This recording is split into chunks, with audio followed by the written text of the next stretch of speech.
How people slept before electricity. Soft introduction. Welcome to the Sleepy Archive, a quiet place for learning at the edge of rest. Tonight, we are going to drift backward into the long human night before electric light. We will not hurry there. We will walk slowly, as if along a lane after sunset, when the air is cooling, the houses are dim, and the last colors have left the sky. For most of human history, darkness was not a switch to be flipped. It was a season of each day, a presence that arrived gradually. Evening did not end when a lamp came on in every room. It deepened in stages. Shadows gathered under tables, in rafters, at the edges of fields, and beside the hearth.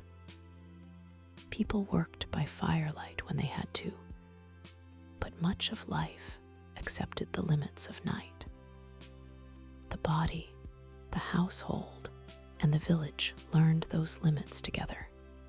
Before electricity, sleep was shaped by the sun, by flame, by weather, by labor, by animals, by the cost of candles, by customs of prayer and storytelling, and by the simple fact that the night was dark. Not perfectly quiet, not perfectly safe, not always comfortable, but deeply known. We will visit cottages and farmhouses, city rooms and manor chambers, ships at anchor and watchmen on cold streets. We will think about beds stuffed with straw and feathers, curtains drawn against drafts, children tucked near the warmest wall, servants sleeping close to their work, and families listening to the fire settle into embers. We will explore segmented sleep, the old rhythm in which many people slept in two stretches, waking for a calm interval in the middle of the night.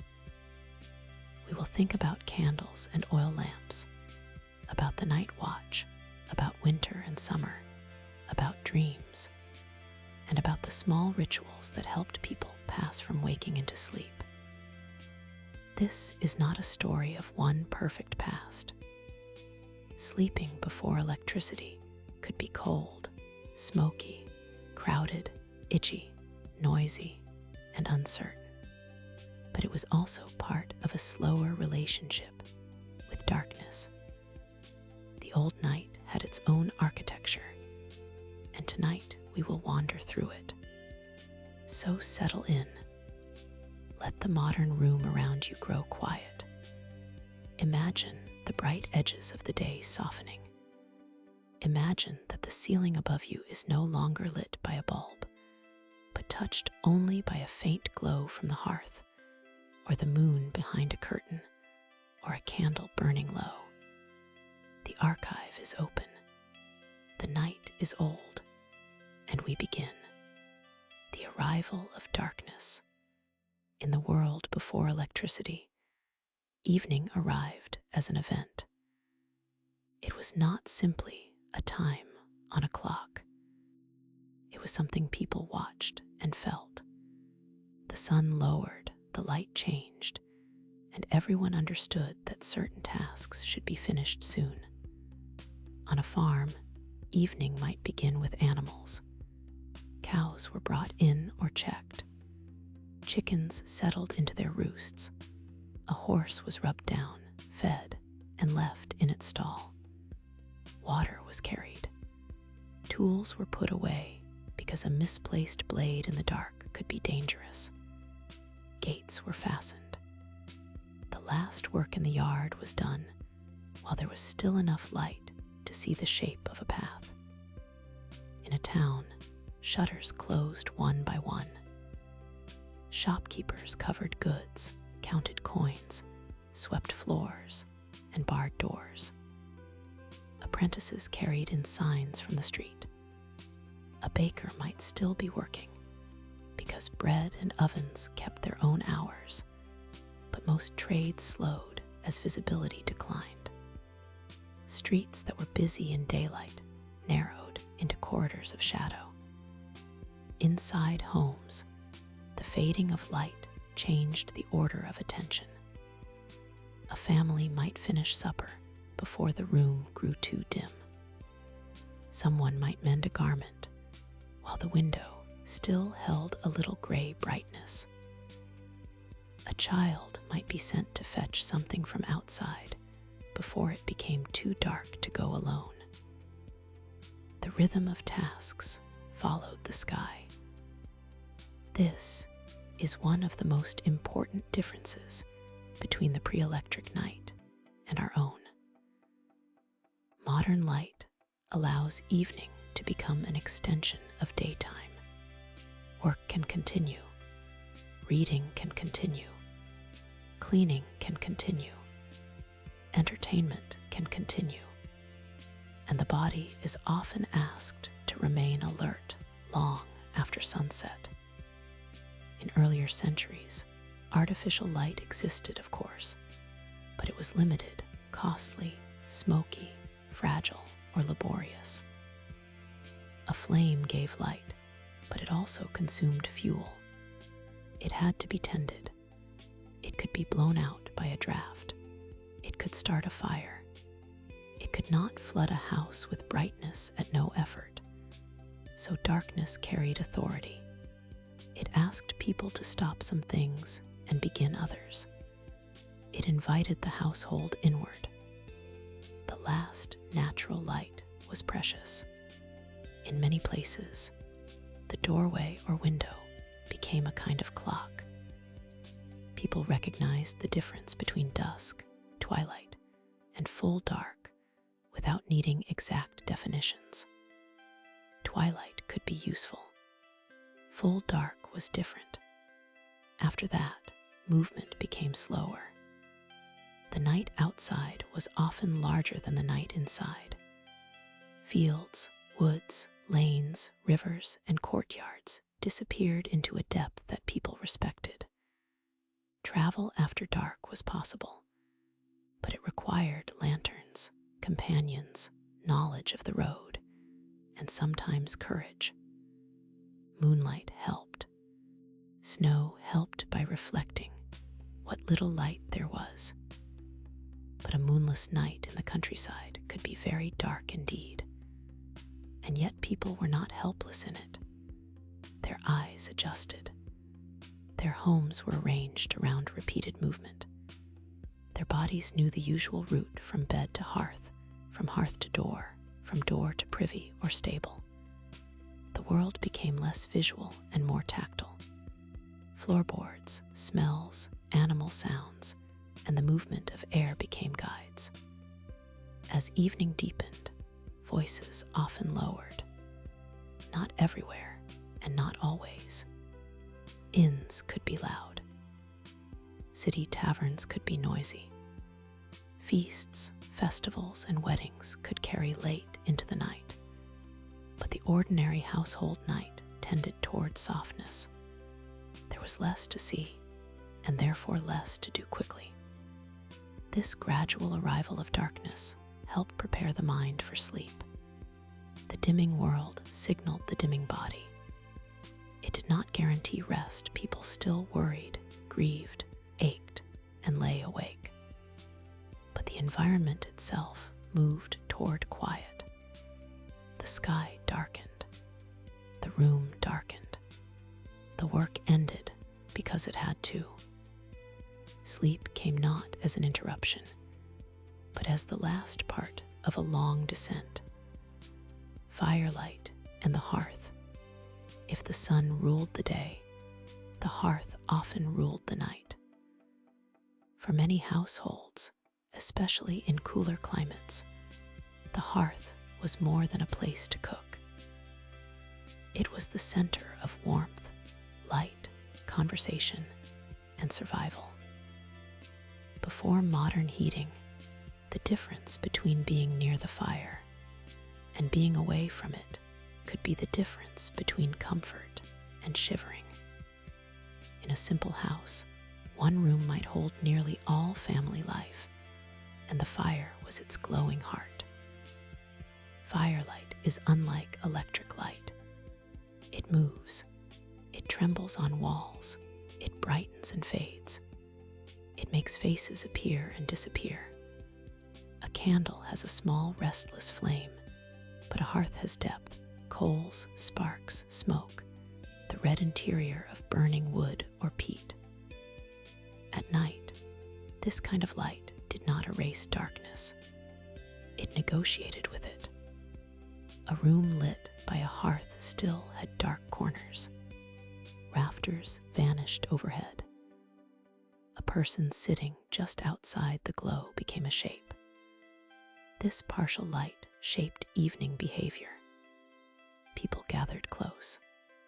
Tasks that required fine vision were done earlier, or by candle if necessary.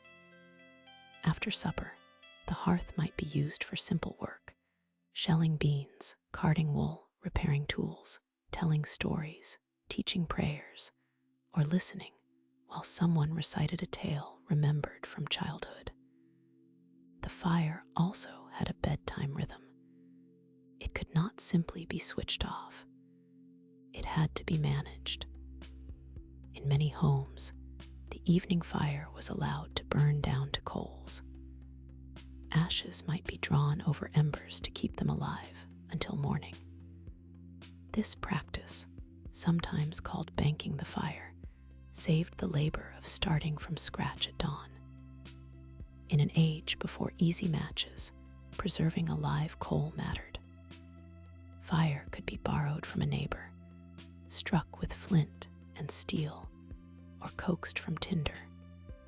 But none of these was as simple as turning a knob. To go to bed, then, was partly to leave the fire safely. Too large a flame was a danger. Too little heat might mean a bitter morning. Someone, often an older member of the household, or the person responsible for domestic order, knew the right balance. The hearth was watched, adjusted, and trusted. In colder months, people might warm beds before sleeping. A warming pan, a metal container with a lid and a long handle, could be filled with hot coals and moved between sheets to take the chill from linen. This had to be done carefully. A coal escaping into bedding could become a disaster. Sometimes hot stones, bricks, or bottles were used to warm feet. In poorer households, bodies themselves were the main source of warmth. Families slept close, and not always by choice. The smell of smoke was part of the pre-electric night. Chimneys improved over time and varied by region and wealth, but smoke remained a companion in many homes. It clung to clothing, hair, beams, and bedding. Peat smoke, wood smoke, coal smoke, and charcoal each had their own character. To us, a smoky room might seem uncomfortable, but to many earlier people, it was simply the smell of home, winter, cooking, and protection. Firelight also shaped imagination. A small flame in a large darkness encourages stories. Around hearths, people told family histories, local legends, moral tales, ghost stories, jokes, and news. The night could be made safer by narration. Children may have fallen asleep to adult voices. Not always in separate rooms, not always in silence, but among the sounds of household life. A pot moved aside, a stool scraped, a grandmother coughing, a father mending a harness, a mother folding cloth, a baby shifting, the logs settling. The hearth made a circle. Within it were light, heat, food, and human presence. Beyond it, darkness waited. Sleep often meant moving from that circle into a bed, a pallet, a loft, a truckle bed, or a shared blanket nearby. The last thing seen might be not a ceiling lamp, low red pulse of embers. Segmented sleep and the midnight interval. One of the most fascinating ideas in sleep history is segmented sleep, the pattern of sleeping in two main periods during the night, with a wakeful interval in between. Historians have found references in European sources to a first sleep and a second sleep, or similar phrases in several languages. These references appear in diaries, court records, medical texts, literature, and household documents. They suggest that in some times and places, especially before widespread artificial lighting, people often expected to wake after a few hours of sleep, remain awake for a while, and then return to sleep until morning. This does not mean everyone everywhere slept this way. Human sleep has always varied. Infants, elders, the sick, new parents, soldiers, sailors, servants, laborers, and the wealthy all had different nights. Climate, work, season, and household arrangement mattered. But segmented sleep seems to have been common enough in parts of pre-industrial Europe to leave a strong trace. Imagine a winter night in a small house. The family goes to bed not long after dark, perhaps around 8 or 9, depending on work, season, and custom. The first sleep is deep. The body, tired from labor and soothed by darkness, enters rest. After several hours, sometime near midnight or after, a person wakes naturally. The house is quiet. The fire is low. Outside, the night is still complete. This waking interval was not necessarily viewed as insomnia. It could be ordinary. People might pray, reflect, talk softly with a spouse, tend the fire, check animals, use the chamber pot, nurse a baby, or think through the concerns of the day. Some wrote that this was a good time for contemplation, because the mind emerged from first sleep calm and open. Dreams from the first sleep might be remembered and considered. In some households, a small amount of work might be done, though light would be limited. Then came second sleep. The person returned to bed, and the body settled again until dawn or until work required rising. From a modern perspective, waking in the night often causes anxiety. We look at clocks, calculate hours, and worry that we are failing at sleep. The older pattern invites a different interpretation. A nighttime waking might simply be a bridge between two shores of rest. It may not be a crisis.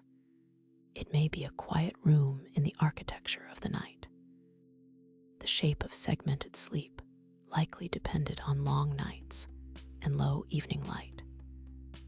In winter, when darkness could last many hours, going to bed soon after sunset might leave more time in bed than the body needed for one continuous sleep. Without bright artificial light to push bedtime later, the night naturally opened into two parts. The midnight interval had a certain intimacy. In crowded houses, privacy was rare, but the interval could still feel inward. It belonged to those who happened to wake. A married couple might speak then in a way they could not during the day. A devout person might pray. A farmer might listen for weather. A mother might feed a child half asleep.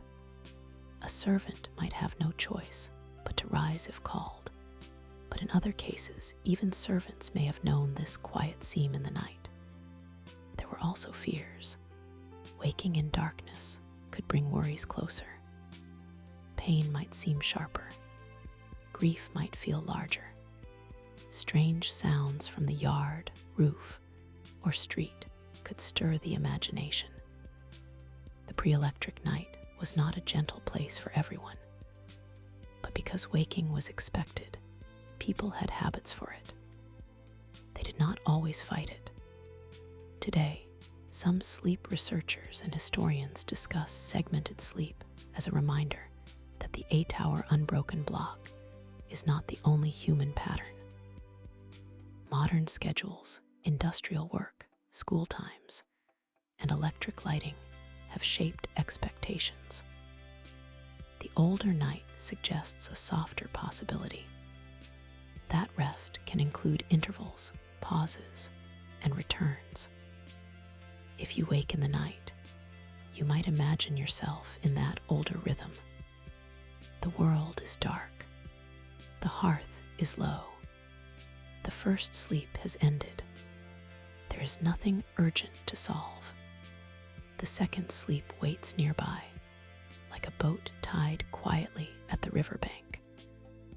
Household rhythms after sunset. Before electricity, sleep was rarely an entirely private event. It belonged to the household. A household could mean many things. A family in a cottage, a prosperous urban home with servants and apprentices, a rural manor, a boarding house, a monastic community, an inn, a ship, a barracks, or a room shared by unrelated workers. Whatever its form, the household had rhythms that shaped when people lay down and when they rose. In a simple rural home, evening tasks were practical. Animals needed attention. Food needed storing. Bread, dough might be set for morning. The fire needed banking. Clothing might be dried or moved away from sparks. Children needed settling. Doors and shutters needed securing. Water might be placed ready for dawn. These actions made the night possible. The order of sleep often followed status, age, and work. Young children might be put down first, though if everyone shared one room, this simply meant they fell asleep, while others continued around them. Older children might sleep in a loft, on a pallet, or together in a bed. Apprentices and servants might sleep near the workshop, kitchen, stable, or attic. The master and mistress of a household might have a more private bed, though privacy was often partial by modern standards. In wealthier homes, the bedtime routine could be more elaborate. Servants carried candles, warmed beds, closed curtains, prepared night clothes, and secured valuables. The house itself had to be put to sleep. Fires checked, doors locked, shutters fastened, dogs settled, and chamber pots placed. A large house was a living system, and nighttime required coordination. In towns and cities, noise did not vanish at sunset. Neighbors moved in adjoining rooms. Carts might pass. Drunken voices might rise from an alehouse. Church bells marked time. Watchmen called the hour. Dogs barked. In crowded districts, thin walls and shared courtyards meant that sleep happened among other people's lives. Even so, the absence of electric brightness changed the night's quality. The city after dark was less illuminated, more uneven, more dependent on lanterns, moonlight, and memory. Religious practice often gave evening a formal ending. Families might say prayers before bed. In Christian households, evening prayer could include confession, gratitude, and requests for protection through the night. In Jewish households, prayers and Sabbath customs shaped different rhythms. In Muslim communities, the timing of evening and night prayers helped structure the day's close. Across traditions, night was a time to entrust the sleeping body to divine care. The vulnerability of sleep made such rituals meaningful. To sleep is to stop guarding oneself. Before modern emergency services, smoke alarms, electric locks, and streetlights, that vulnerability was perhaps more obvious. A prayer, a blessing, a charm, a locked door, a dog by the threshold, or a candle before a holy image could all serve as gestures of protection. The household rhythm also included silence, but not the complete silence sometimes imagined today. Many people slept beside other breathing bodies. They heard animals in the stable below or beyond the wall. They heard rats, mice, wind, rain, shutters, beams contracting in cold, and the fire settling. They heard sleepers cough, turn, mutter, or snore. The soundscape of sleep was communal. For servants and laborers, bedtime was often not fully self-chosen. Work ended when the household allowed it to end. A kitchen maid might be up late cleaning after supper and awake early to light fires. A stable boy might sleep lightly, listening for horses.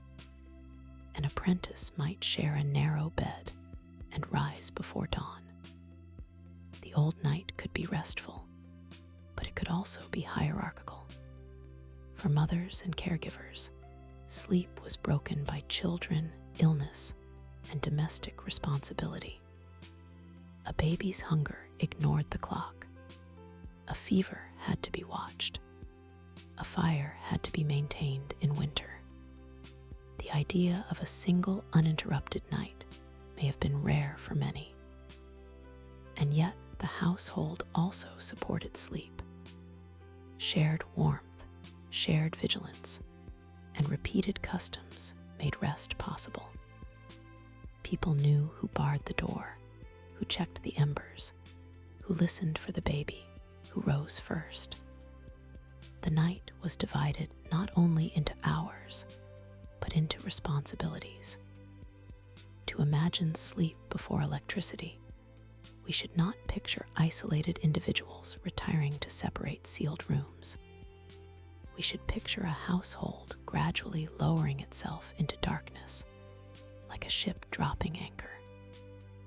Beds, bedding, and the search for warmth. A bed before electricity was not just furniture. It was a shelter within a shelter. The kind of bed a person slept in depended greatly on wealth, place, and period. Some slept on straw pallets, mats, benches, rugs, or simple wooden frames. Others slept in substantial beds with mattresses, bolsters, sheets, blankets, quilts, feather beds, and curtains. A grand bed in a wealthy household could be one of the most valuable objects a family owned, carved, hung with fabric, and displayed as a sign of status.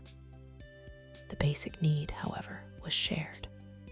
To get the body off the cold ground, cushion the bones, protect against drafts, and keep warmth close.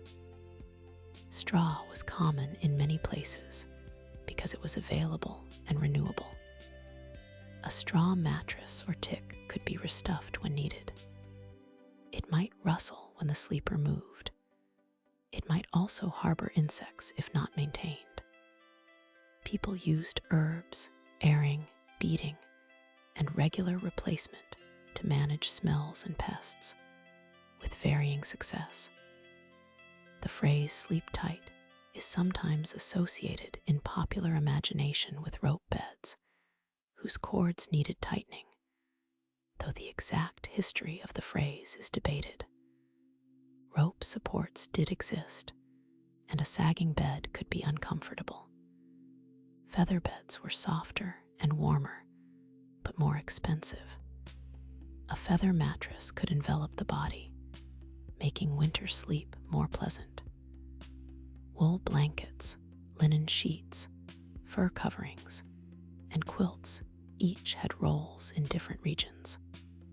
Linen could feel cold at first touch, which is one reason bed warming mattered.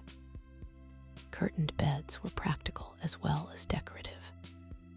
Bed curtains created a smaller chamber around the sleeper. They reduced drafts, held warmth, and offered privacy in rooms where others might be present. In a cold house, drawing the curtains around a bed could make a remarkable difference. The sleeper entered a fabric room within the larger room. Shared beds were common. Family members, siblings, servants, travelers, and even strangers at inns might share sleeping space. Modern ideas of personal space were not universal.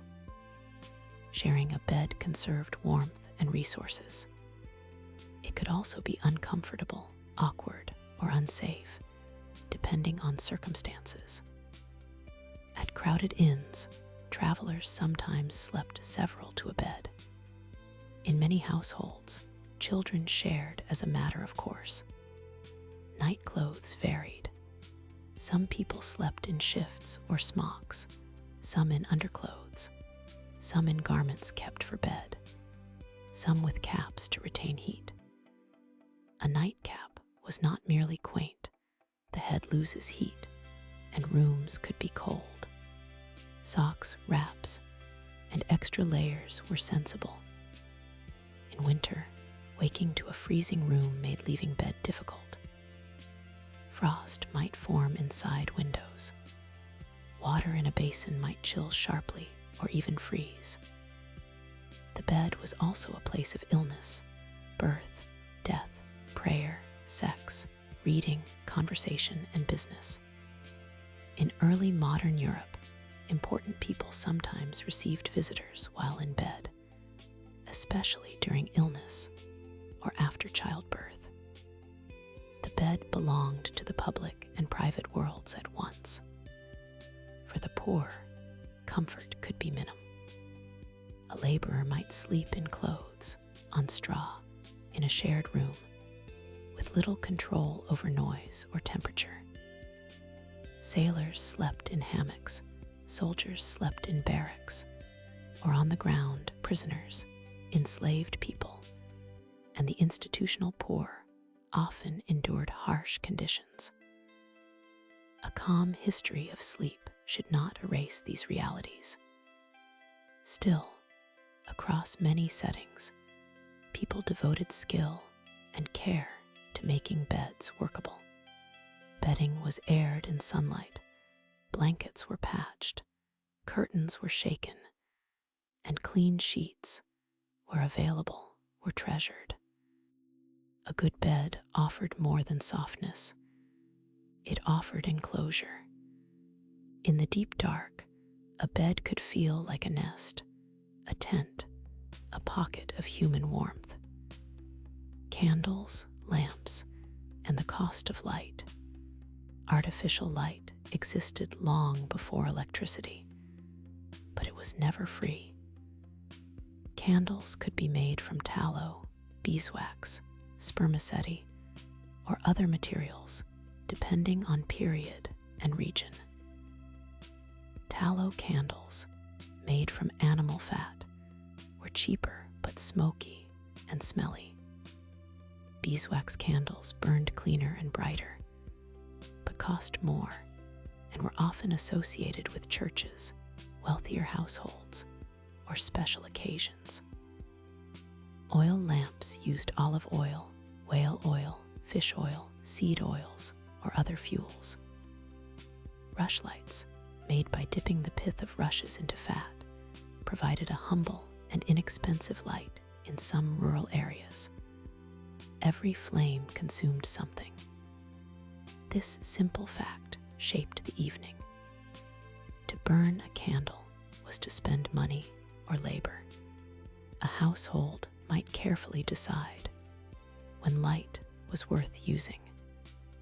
A candle might be lit for sewing, reading, childbirth, illness, prayer, or guests. But it would not necessarily be burned casually. in every room. The quality of light also mattered. A single candle gives a small circle of brightness. It is enough to read by if held near the page, though the eyes may tire. It is enough to climb stairs carefully, find a chamber pot, or check on a child. It is not enough to make a room feel like noon. Candles had to be maintained. Wicks needed trimming or snuffing to prevent guttering, smoke, and uneven burning. Candle snuffers were common tools. A neglected candle could drip, flare, smell, or waste itself. Lamps needed filling and cleaning. Soot darkened glass and walls. Open flames always carried the risk of fire. Because light was precious, people developed habits of economy. They moved together rather than lighting many separate spaces. They worked near windows in late afternoon. They carried one candle from room to room. They sat close to the source. They used moonlight when it was available. Some tasks were simply postponed until morning. This economy of light helped protect the night. In modern homes, light can spread everywhere. Kitchen, hallway, bedroom, bathroom, screen, street lamp, through the curtain. Before electricity, darkness remained the default condition. Light was an island. You entered it, used it, and left it. The difference affected sleep. A person exposed only to dim flame in the evening would experience a far gentler signal than someone under bright bulbs and screens. Firelight is warmer in color and usually lower in intensity. It does not command the brain in the same way as a lit office or a glowing phone. Of course, pre-electric people had their own sleep disruptions: hunger, cold, pain, insects, work, worry, and danger. But the light itself was less likely to turn night into day. Reading in bed by candle was possible, but not universal. Books were expensive for much of history, literacy varied, and candlelight was costly. Those who did read at night had to manage the candle carefully. A tired reader with an open flame near bedding was a genuine hazard. Many fires began from candles, lamps, hearths, or sparks. Bedtime safety meant extinguishing or containing flame. Lanterns made movement safer. A lantern protected a candle or lamp flame with horn, glass, or metal. It could be carried outdoors to a stable, privy, or neighbor's door. The light might swing with each step, making shadows leap. In a village lane, a lantern announced a person as much as it guided them. Street lighting developed gradually in cities. Some places required householders to hang lights at certain times, and later municipal lamps became more common.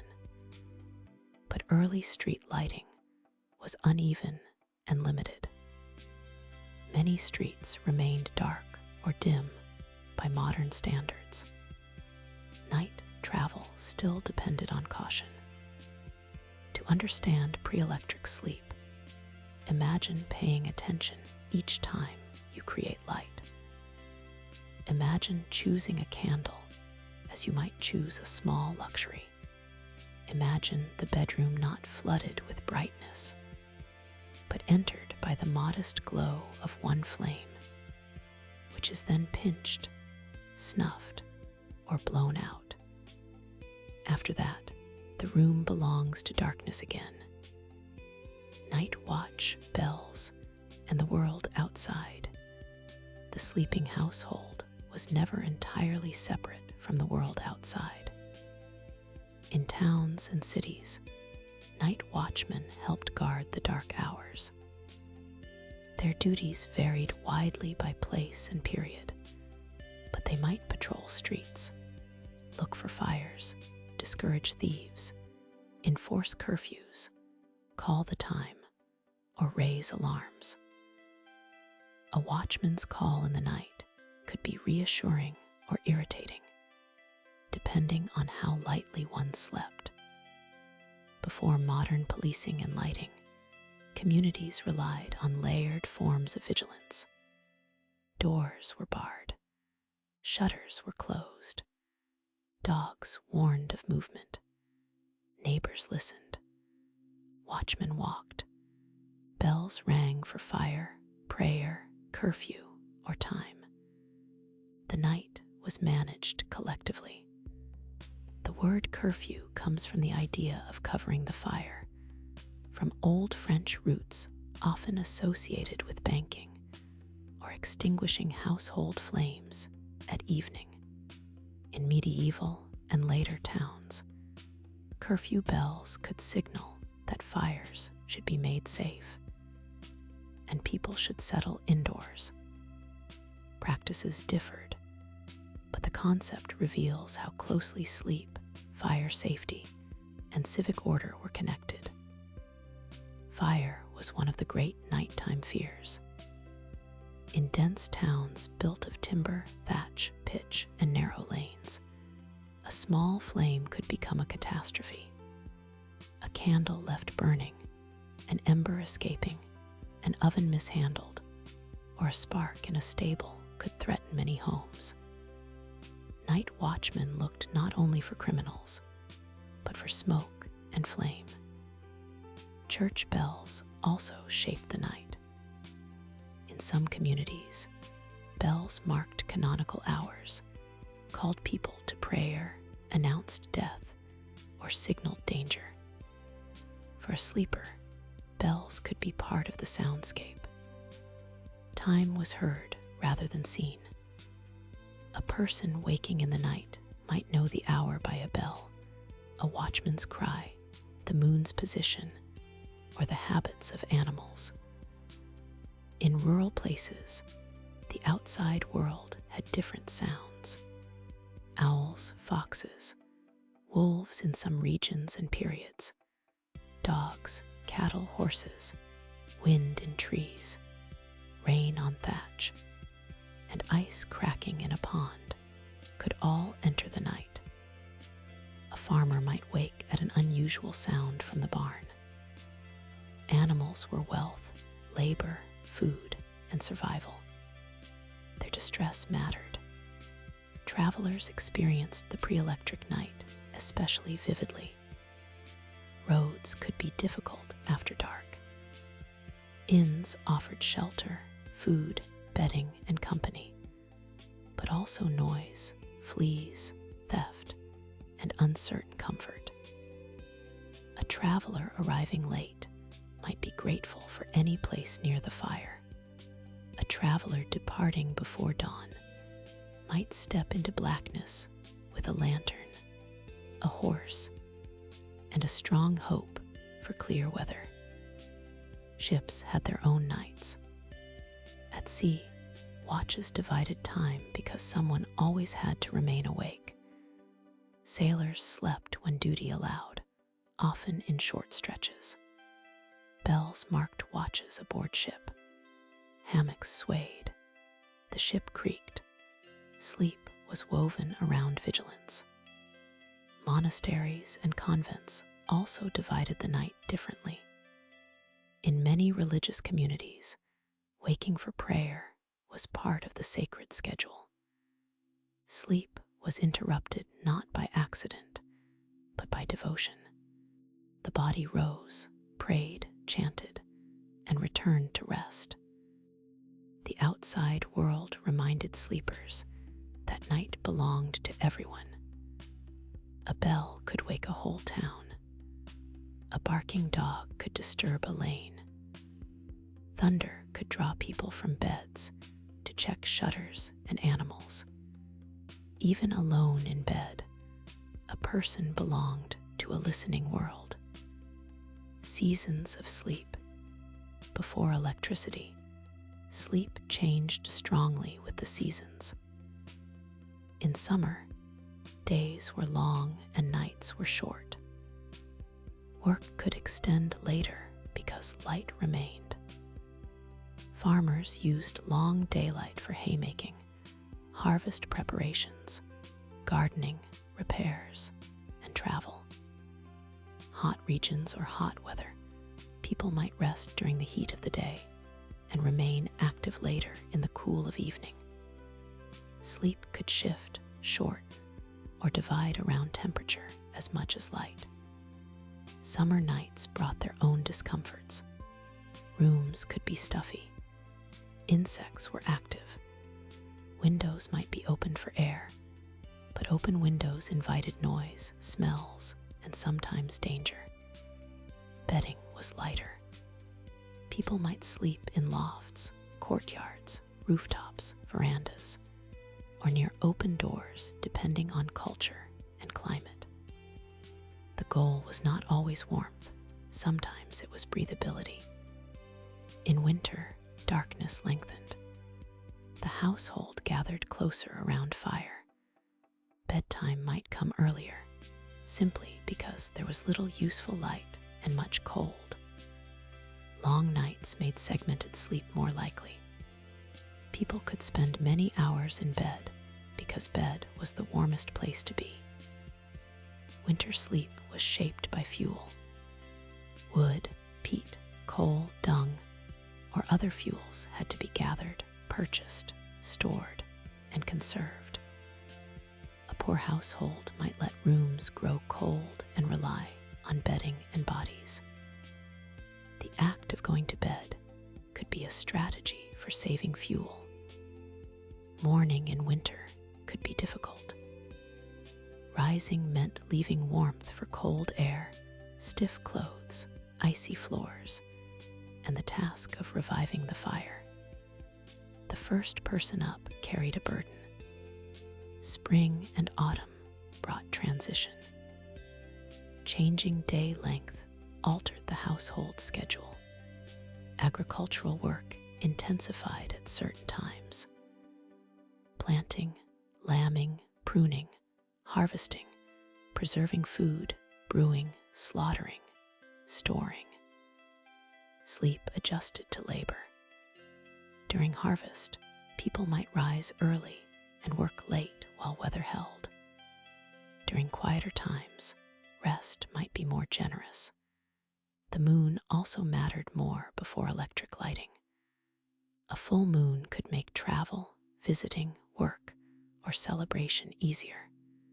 Some activities were planned around moonlight. A moonlit, snowy landscape could be surprisingly bright, while a cloudy new moon could make the world vanish. People noticed these differences intimately. Weather entered sleep directly. Rain on a roof could soothe or worry, depending on leaks and crops. Wind could rattle shutters and carry sparks. Snow could muffle the world. Storms could wake a household to check animals, roofs, boats, or fields. In coastal communities, tides and weather shaped rest.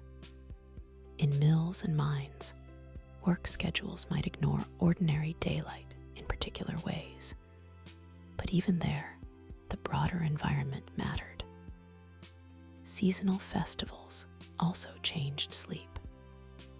Midwinter celebrations, religious feasts, weddings, wakes, fairs, and harvest suppers could keep people awake late. The old night was not always sleepy. It could be full of song, drink, dance, mourning, storytelling, or ritual. But these were marked exceptions, events that stood out against the ordinary pattern of darkness. In many cultures, the year itself breathed through sleep. Long summer light stretched the waking day. Winter darkness folded people inward. Spring urgency shortened rest. Autumn labor tired the body deeply. The calendar was not just something printed. It was felt in bed, in bones, in the hour when the rooster called, and in the moment when the lamp was no longer worth burning. Dreams in the old night. Dreams have always occupied a strange place between body and meaning. Before electricity, the conditions of sleep may have made dreams more memorable in certain ways. Segmented sleep, with its waking interval after first sleep, gave people a natural opportunity to recall dreams. A person waking in the middle of the night might lie still, remembering images before they faded. Those dreams might be discussed with a spouse, interpreted privately, prayed over, or forgotten by second sleep. Historical attitudes toward dreams varied widely. Some people saw dreams as messages from God, warnings, temptations, memories, signs of illness, or the wandering activity of the mind. Learned medical traditions might connect dreams to the balance of humors, digestion, emotions, and bodily condition. Religious authorities sometimes warned against taking dreams too seriously, while also preserving stories of meaningful dreams. Folklore offered many rules: what it meant to dream of water, teeth, animals, falling, the dead, or journeys. In a dark world, dreams could feel close to the unseen. Night itself was associated with mystery, vulnerability, and spiritual danger in many traditions. Bedtime prayers often asked for protection, not only from thieves and fire, but from nightmares, demons, sin, or troubling visions.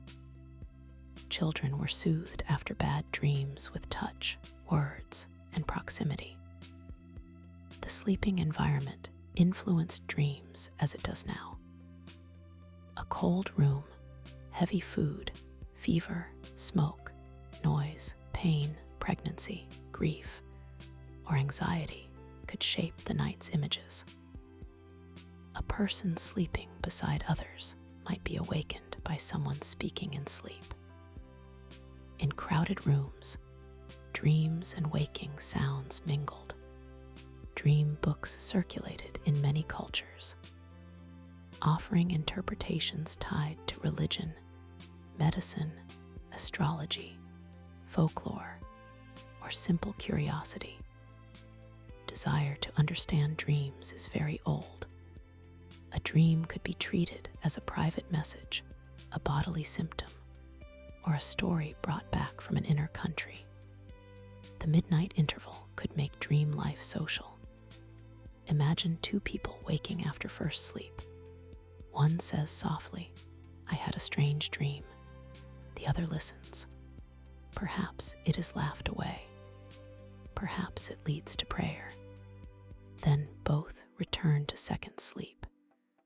Today, electric light and screens often crowd the moments before sleep and the moments after waking.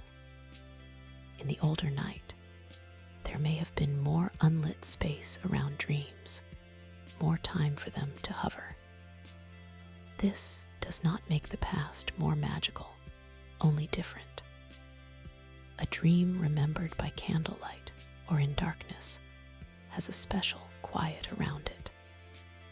It belongs to a mind not yet fully returned to the demands of day. Morning before the switch. To understand old sleep, we should also imagine old waking. Morning before electricity did not begin with a phone alarm glowing on a bedside table.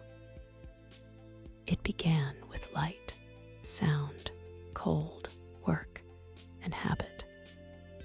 Roosters crowed, bells rang, animals stirred. A servant or family member rose. The sky gradually changed. Someone made the fire live again. In many households, the first task was flame. If embers had survived, they were uncovered and fed.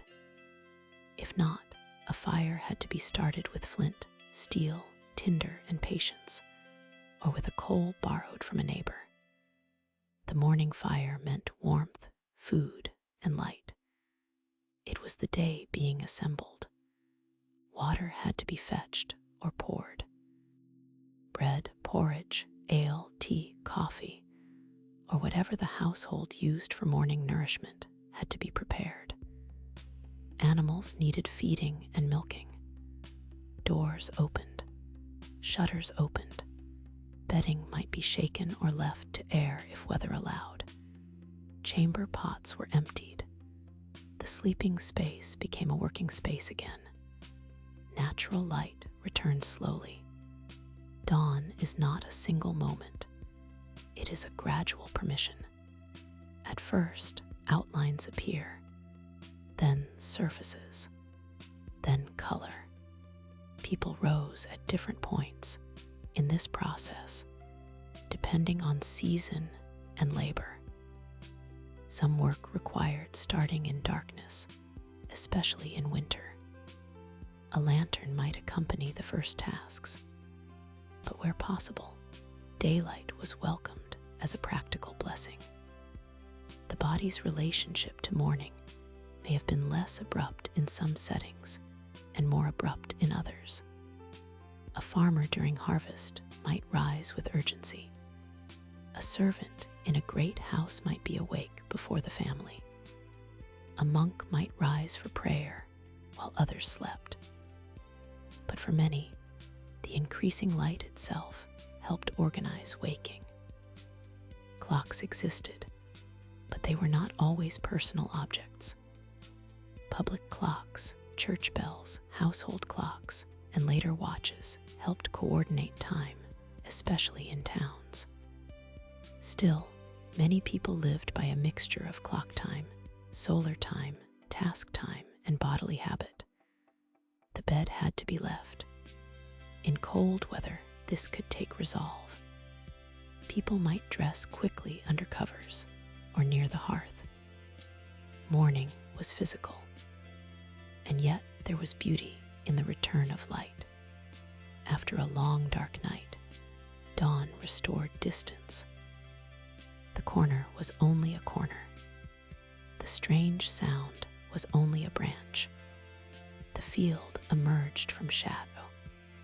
The world became workable again. Sleep before electricity was therefore framed by two slow transitions: evening into darkness, morning into light. Modern life often compresses both.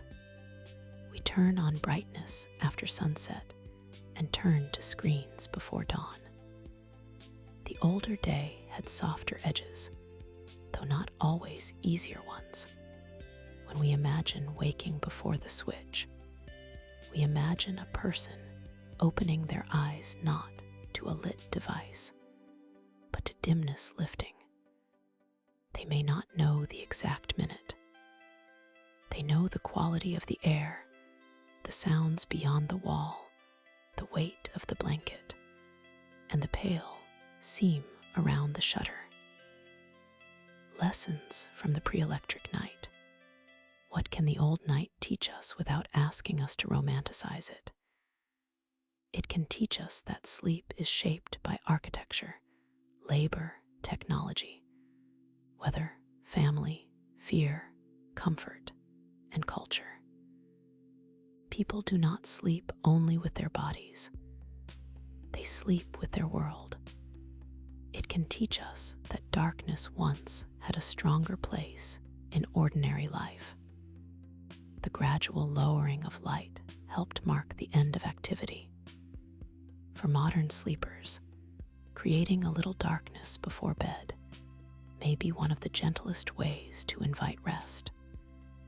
It can teach us that waking in the night is not always failure. Many people in the past appear to have expected a calm interval between sleeps. If we wake, we might keep the room dim, breathe, and let sleep return. It can teach us that rituals matter. Banking a fire, saying a prayer, closing shutters, warming a bed, putting away tools, telling a story, checking the door, lowering the voice. These actions told the body that the day was ending. It can also teach humility. Many pre-electric sleepers endured hardship, cold, smoke, vermin, danger, overwork, inequality, and illness. We do not need to wish ourselves backward. We can be grateful for safe heating, clean bedding, medical care, and light that does not require an open flame.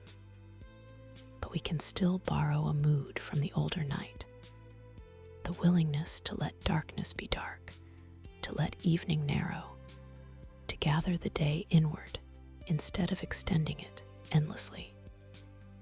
Perhaps the old night's deepest lesson is that sleep is a return. Morning would ask much of people. Night asked them for a while to stop. Soft ending, we have wandered through the pre-electric night, through the dimming of evening, the glow of hearths, the first and second sleep, the shared rhythms of households, the shelter of beds, the careful use of candles, the calls of watchmen, the turning seasons, the world of dreams, and the slow return of morning. The past is quiet now, but not silent. If we listen gently, we can hear it. A latch falling into place, a candle being snuffed, a bell across a town, rain on thatch, a horse shifting in a stall, a mother murmuring to a child, a log settling into embers, a sleeper waking in the deep middle of the night and finding no reason to be afraid. Before electricity, people slept under a darkness that was familiar, practical, and immense. They did not always sleep well. They did not always sleep safely. But they knew the night as a companion that returned every day, asking them to slow down, draw close, and rest within its boundaries. Tonight, in our own bright century, we can still practice a small version of that older trust. We can lower the light. We can let the room become simple. We can release the need to keep the day alive. We can remember that darkness is not emptiness.